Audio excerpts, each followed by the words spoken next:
This is Saurabh, and you're listening to my favorite talk show, The Weekly Show with Aditya.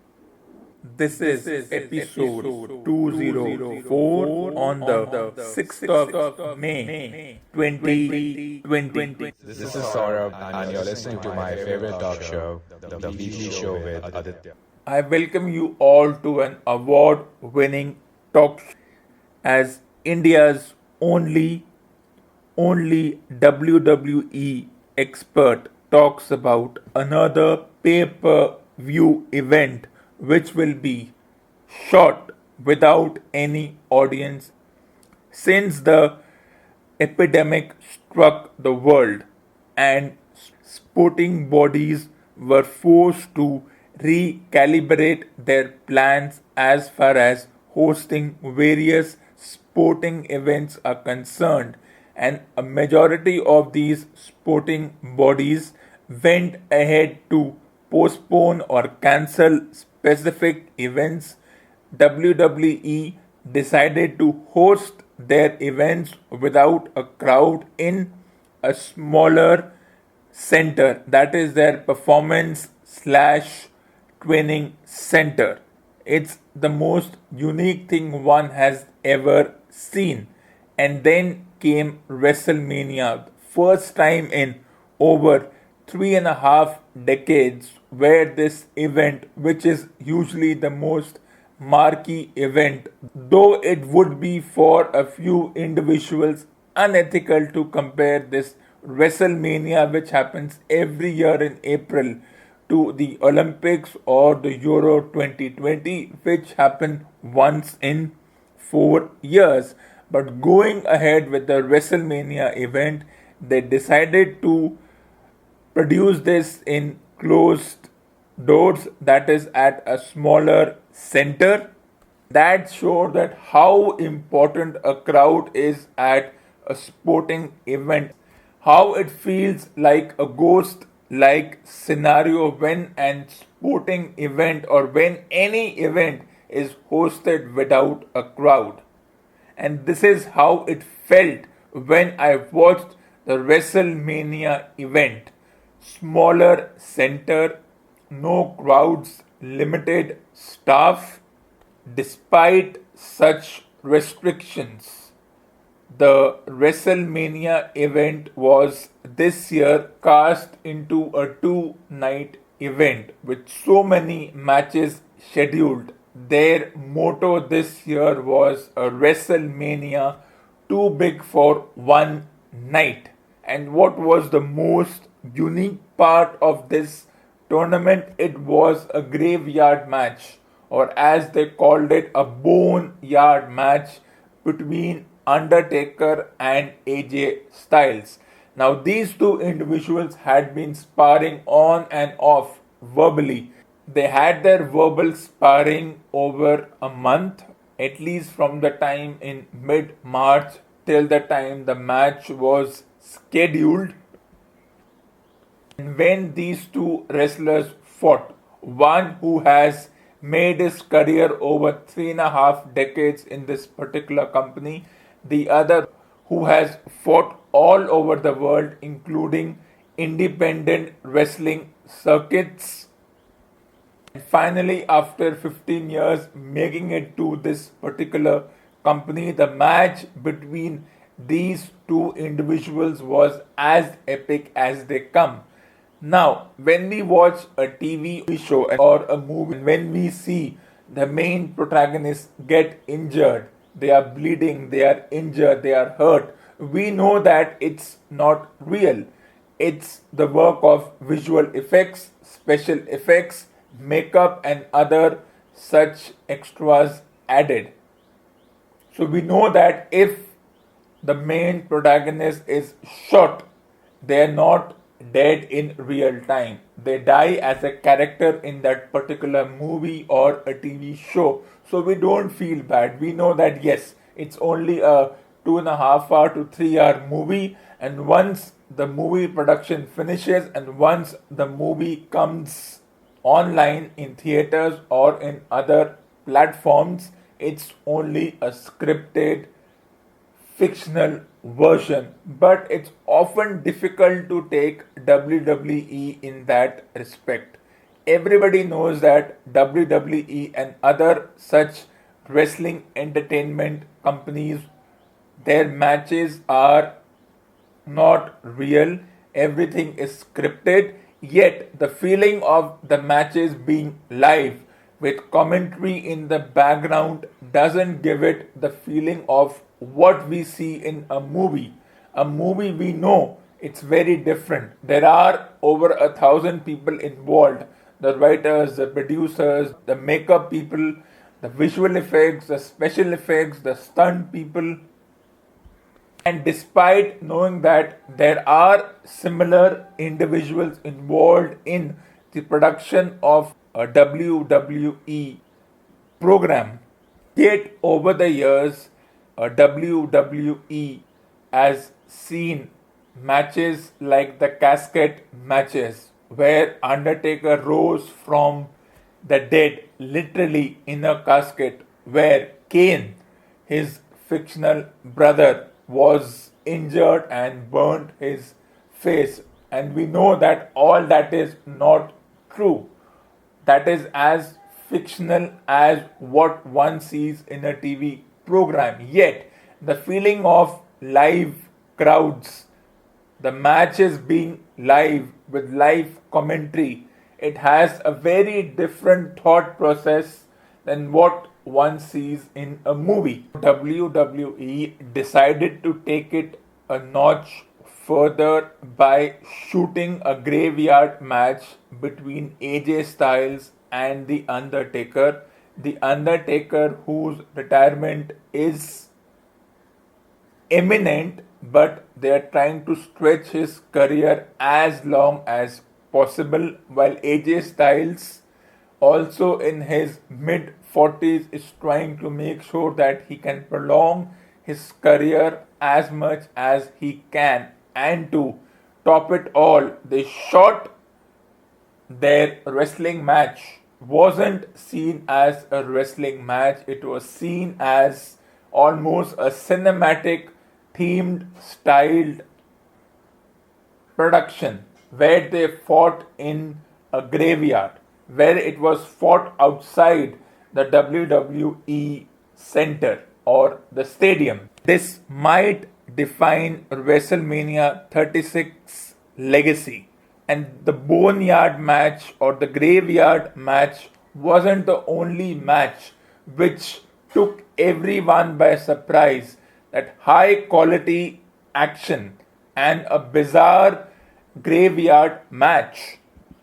I did watch the entire WrestleMania, the 2-night event, and when I did, apart from the in-ring matches, the ones which were shot outside the ring, the graveyard match between AJ Styles and The Undertaker was as legendary and as much as a cinematic production as one could see in any normal production. It was unlike any WWE match produced ever. It was fought, as they would say, outside the realm of what WWE was trying to do, and with a limited production and a limited staff, they decided to do something unique.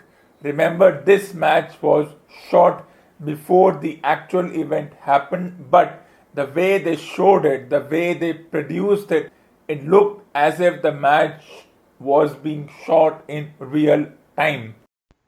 Time for a short break. I will be back very soon. This is Saurabh, and you're listening to my favorite talk show, The Weekly Show with Aditya. Let's get back to the more in-ring performances. Now we have a couple of championships at stake as far as the Money in the Bank ladder match is concerned. The first is the Drew McIntyre Seth Rollins situation. As we all know, Drew McIntyre defeated Brock Lesnar to win his first ever WWE Championship, and it was publicized as the first ever British champion outside the normal realm of individuals winning the match. So Drew McIntyre defeats Brock Lesnar on account of being the Royal Rumble winner in 2020. Remember, it was Brock Lesnar who defeated Kofi Kingston in 2019. Before that, Kofi Kingston had defeated Daniel Bryan to win his first ever WWE Championship. So we saw 3 championship title change. We saw 3 individuals in the space of 6 months changing their championship titles. Now the question is, how will the Drew McIntyre Seth Rollins match pan out? It is going to be very interesting. These two have been playing mind games with each other, and as is said for every WWE champion, they have a target on their back. The moment you become a champion in this company, everybody wants to take it from you. And why was Seth Rollins the best candidate to take the championship without even participating either in an Elimination Chamber match or a Money in the Bank ladder match or the Royal Rumble event? Because he was the last person to win that championship. In fact, he had won the other championship, which he then lost to Bray Wyatt. We will talk about the Universal Championship as time comes. But let's get back to these 2 individuals. Their mind games have been going on for the last couple of weeks. And of course, the radical change in the character of Seth Rollins even makes this very interesting phenomena. Which wrestler's finishing maneuver will eventually get them the title? Will it be the Claymore kicks? Will it be the stomp on the head or the sweet chin music or the super kick? It will be a very interesting thing to watch. But that won't be the end of the night for these 2 individuals. If a wrestler from the Raw brand wins, they will eventually want to cash in. Will they cash in on the same night? Will they wait a couple of weeks for the same? Now, this is where the idea of brand supremacy comes. So, nobody will openly admit that there is a subtle hint of brand supremacy as far as winning the Money in the Bank ladder match is concerned. It's still about brand supremacy. Brand supremacy comes as there are 3 wrestlers, women and men from the Raw side, means 6 wrestlers from the Raw side and 6 wrestlers from the SmackDown side. It means that if the Raw wrestlers win, let's say the men's Money in the Bank ladder match, a winner from the Raw brand, that is one between Aleister Black, Rey Mysterio or AJ Styles, they will target Drew McIntyre or Seth Rollins, whoever is the winner of their respective match. They could target on the same night or they could target after.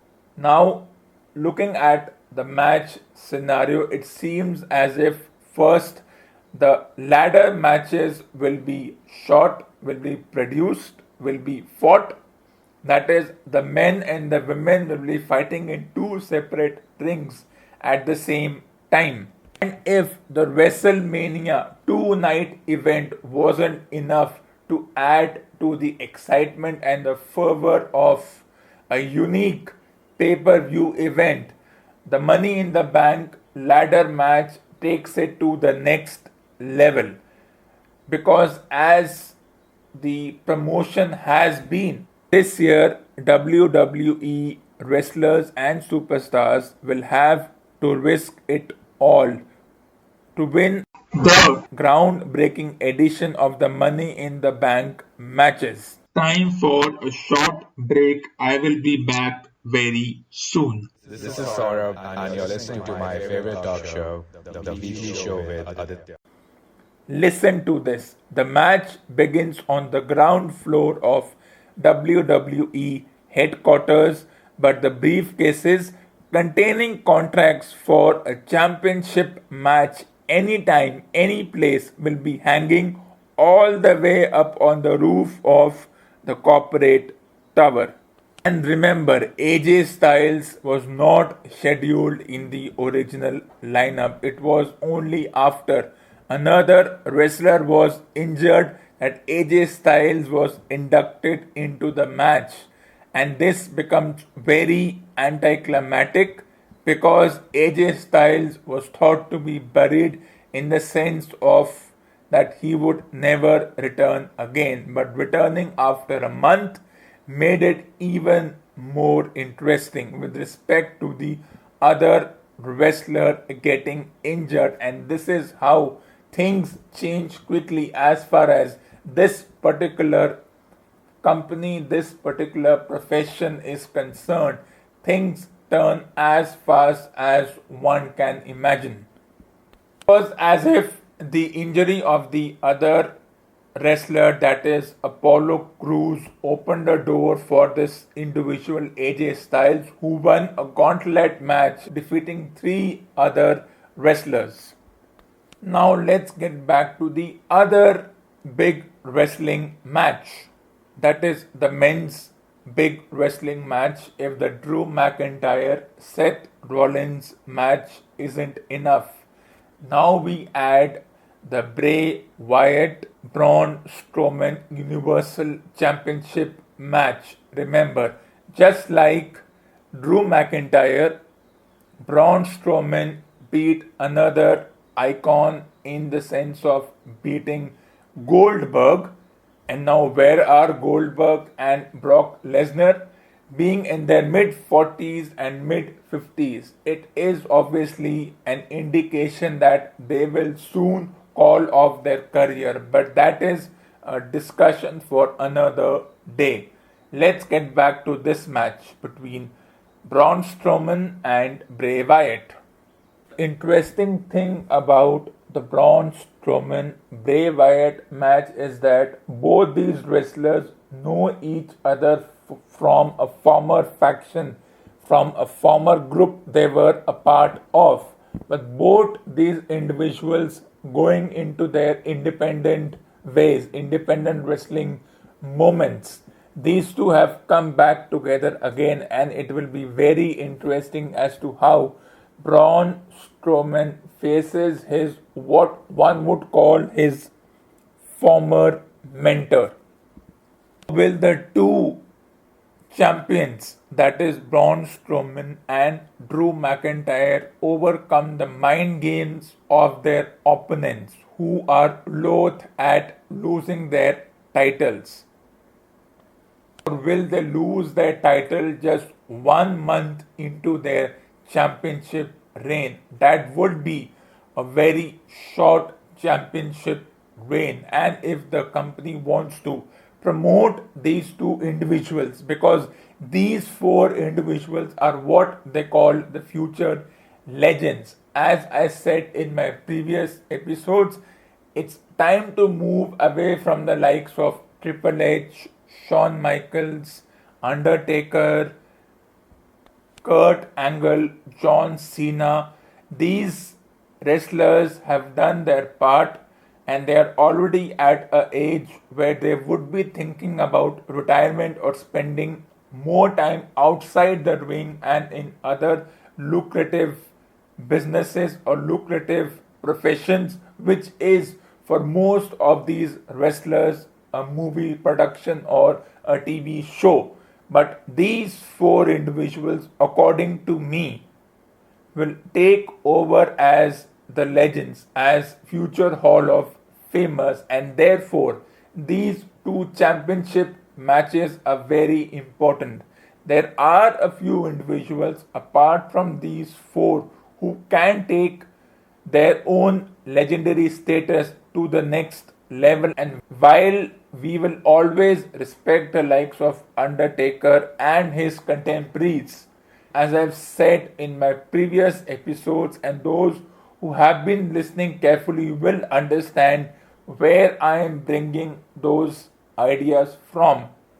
Now it's time to respect this group of wrestlers who have been there for the past 7 to 8 years and have another 10 to 12 years in their tank left to fulfill each and every moment. Will get them the same respect and fervor that the likes of Triple H, Rock, and their contemporaries have been getting for the past 25 years.